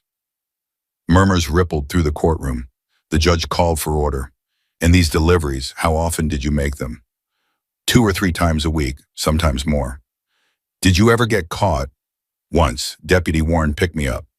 But Carl came down and talked to him, and suddenly nothing happened. No report, no charges, like it never happened. And what about Lily, your sister? Did Carl ever harm her? Jason's voice caught. He hit her sometimes. When I wasn't home, she didn't tell me at first because she didn't want me to worry. When did you find out? After we left. She told me about things I didn't know. Times when he grabbed her, pushed her. One time he slammed her head into a counter. And the night you left, what happened? This was the part Jason had been dreading. The part that played on repeat in his nightmares. Carl came home around 10. He was high, drunk too probably. He started yelling about something I don't even remember what. Then he looked at Lily. Looked at her helping different than before, like Jason stopped, swallowed, like she was something he wanted. The courtroom was dead silent. What happened next? He grabbed her arm, started dragging her toward his bedroom. She was screaming, crying, begging him to stop. Jason's voice cracked. So I grabbed a bottle off the counter and hit him. As hard as I could, he went down. And I grabbed Lily and ran. Where did you go? The Hells Angels clubhouse. I'd heard Carl was scared of them. It was the only place I could think of where he might not follow. Catherine Wells turned toward the jury. Jason, I know this is difficult, but I have to ask. In your time living with Carl Briggs, did you ever see other children at his residence? Yes. How many? I don't know, maybe 6 or 7. Girls mostly, young. He said they were relatives, friends' kids, but they never stayed long. Did you ever see what happened to them? No, they'd be there one day, gone the next. I didn't let myself think about what that meant. And now what do you think it meant? Carl's lawyer jumped up. Objection, speculation. Overruled, Judge Morrison said. The witness may answer. Jason looked directly at Carl for the first time since he'd taken the stand. I think he sold them, like he sold drugs, like he sold everything, because to him, people weren't people. They were just things to use. Carl's smile finally cracked. Something dark flickered behind his eyes. Rage, pure and hot. Nothing further, Your Honor. Catherine Wells sat down. Carl's lawyer stood up. Richard Palmer. Jason had been warned about him, and he was good at making victims look like liars. Mr. Cole, isn't it true that you have a history of violent behavior? No. Really, because I have records here showing you were in 3 fights at Henderson Middle School. I was defending myself. Other kids found out what Carl did and tried to jump me. So you admit to fighting. I admit to not lying down and getting beaten. And on the night in question, you struck Carl Briggs with a glass bottle. Isn't that also violent behavior? He was dragging my 9-year-old sister toward his bedroom. What was I supposed to do? Asked politely. Someone in the gallery laughed. The judge called for order, but there was something in her eyes that might have been approval. Palmer tried another angle. You claim Carl forced you to make drug deliveries, but isn't it true that you kept some of the product for yourself?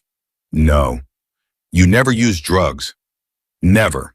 We have testimony from other dealers that those dealers worked for Carl. They'll say whatever he tells them to say. Move to strike, Your Honor. Non-responsive. Denied. The witness answered the question. Palmer's face reddened. He tried a few more questions, each one deflected or dismantled. Finally, he sat down. Redirect, Your Honor. Catherine Wells stood. Proceed. Jason, one final question. Why are you here today? Why go through all of this? Jason looked at the jury. 12 faces, 12 strangers who would decide Carl's fate. Because those girls can't speak for themselves. Some of them are dead. Some of them are still missing, and the ones who got out are too scared to talk. Jason's voice steadied. But I'm not scared anymore. Carl Briggs is a monster. He hurt me. He hurt my sister. He destroyed lives for money, and he needs to pay for that. Not just for me, for everyone he's ever hurt. The courtroom was silent. Catherine Wells nodded. Nothing further. You may step down, Judge Morrison said. Jason walked back to his seat. His legs were steady now. His hands had stopped shaking. Bull put an arm around his shoulders as he sat down. You did good, kid. Real good. Lily grabbed his hand and held on tight. I'm proud of you. Those 3 words hit Jason harder than anything else that day. The rest of the trial passed in a blur. More witnesses, more evidence, more damning testimony about Carl Briggs and his empire of pain.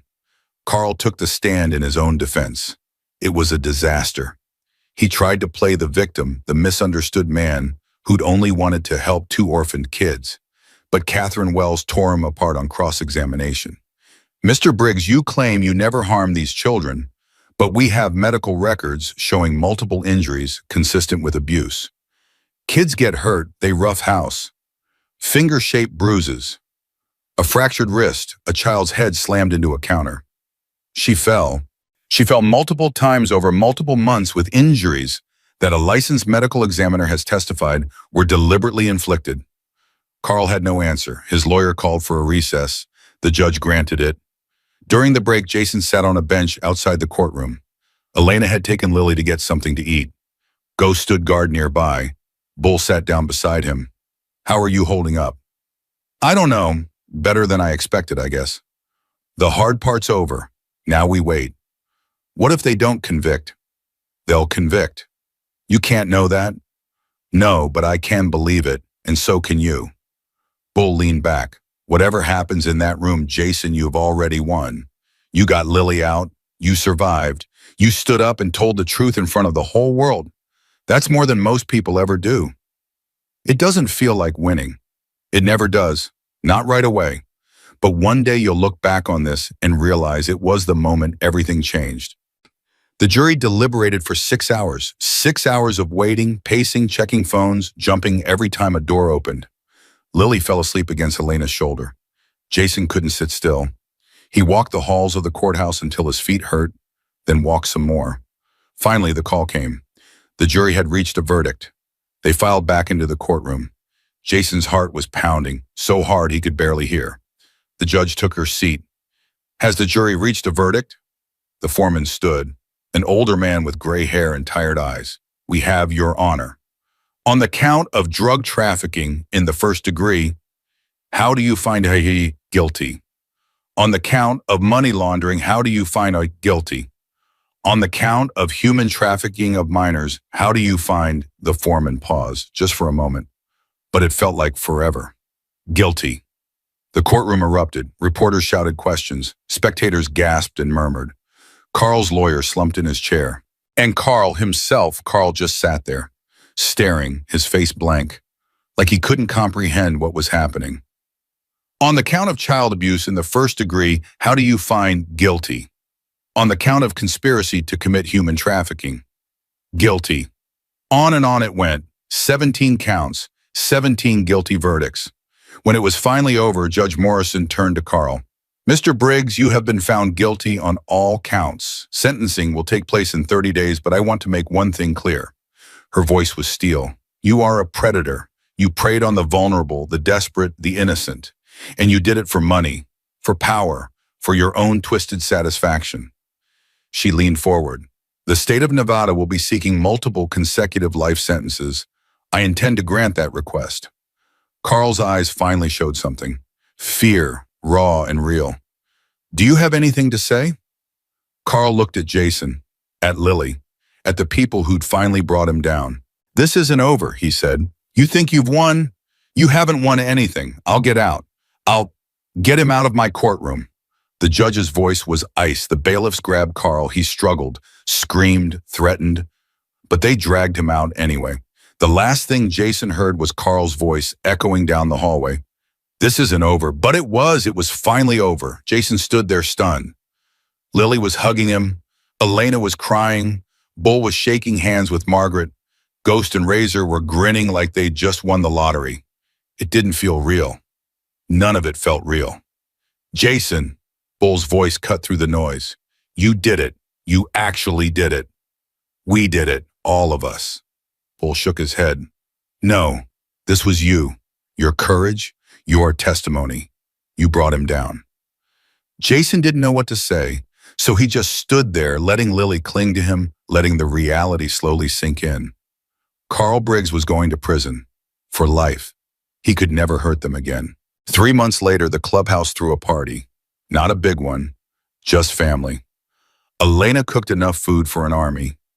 Ghost brought his famous potato salad that everyone pretended to like. Razor grilled burgers until they were perfect.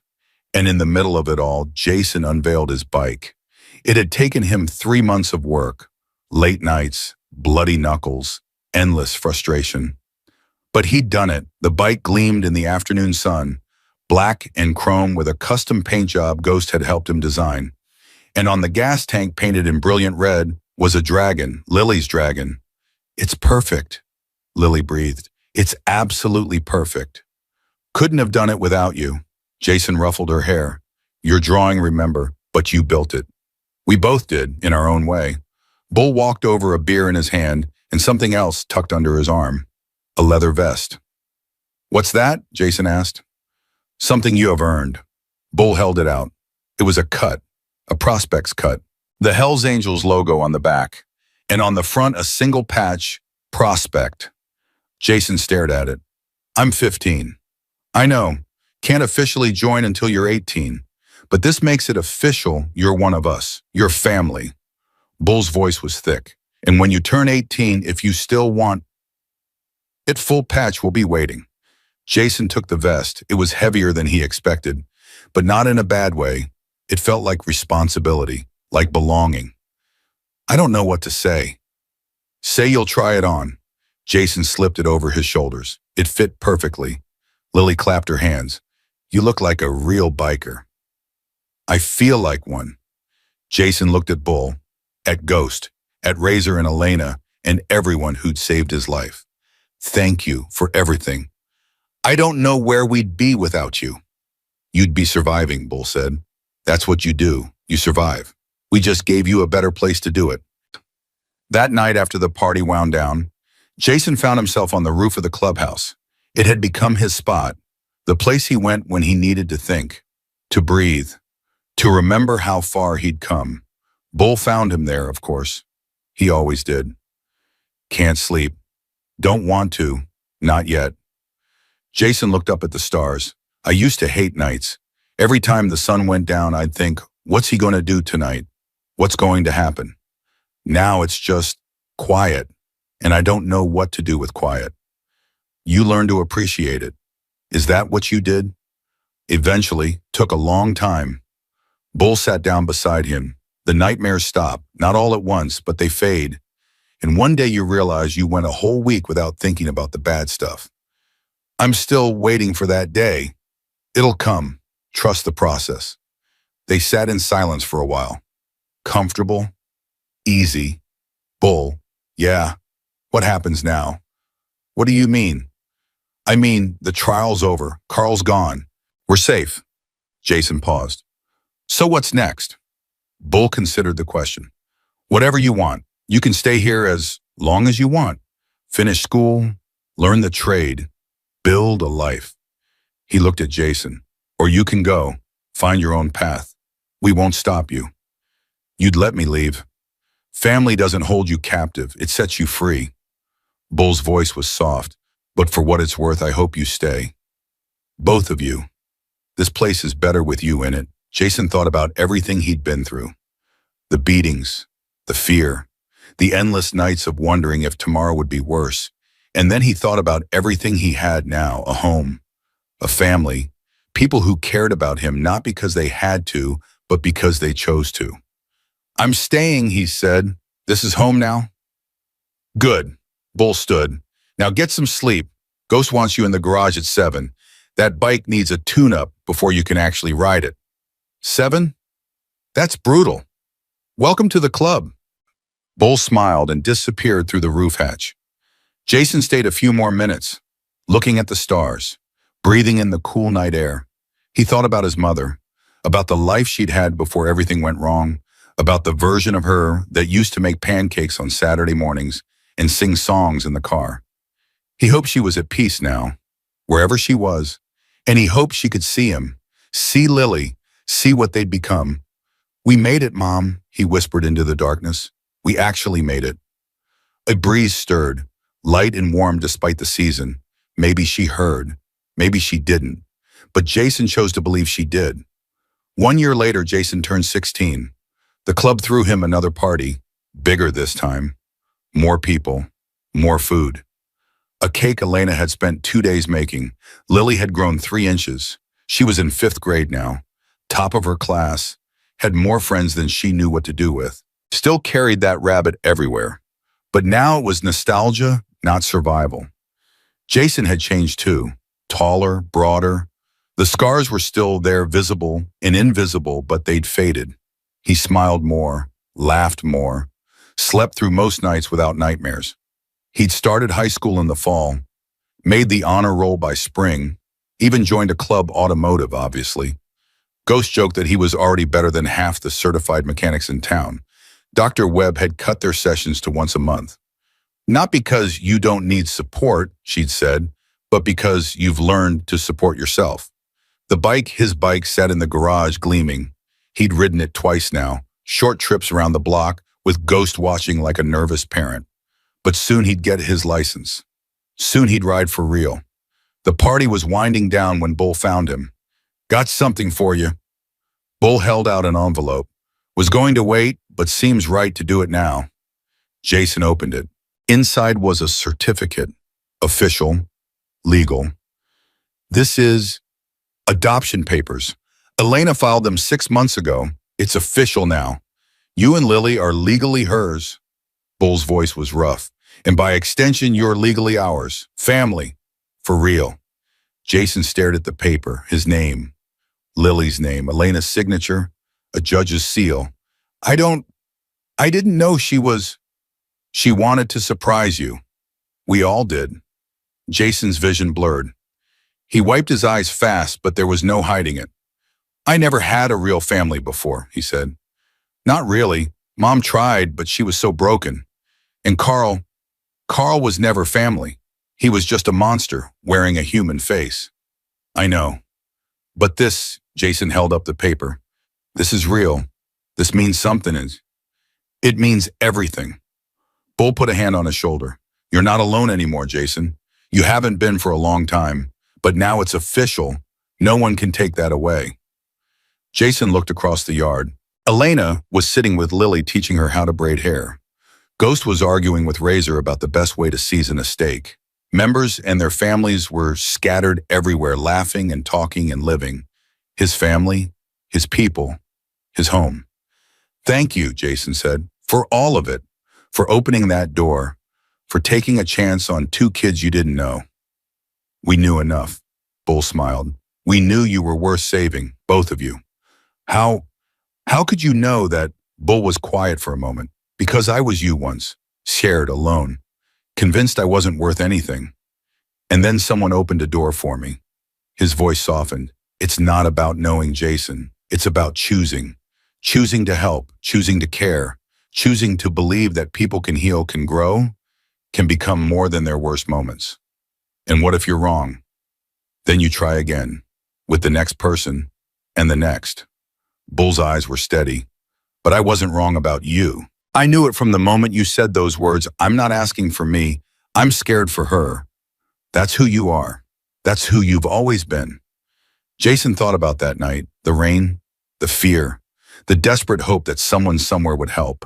He'd been so scared, so tired, so close to giving up. And then a door had opened. "I'm going to do that someday," Jason said. "Open a door for someone else. Pay it forward." "I know you will." Bull clapped him on the shoulder. "But not today.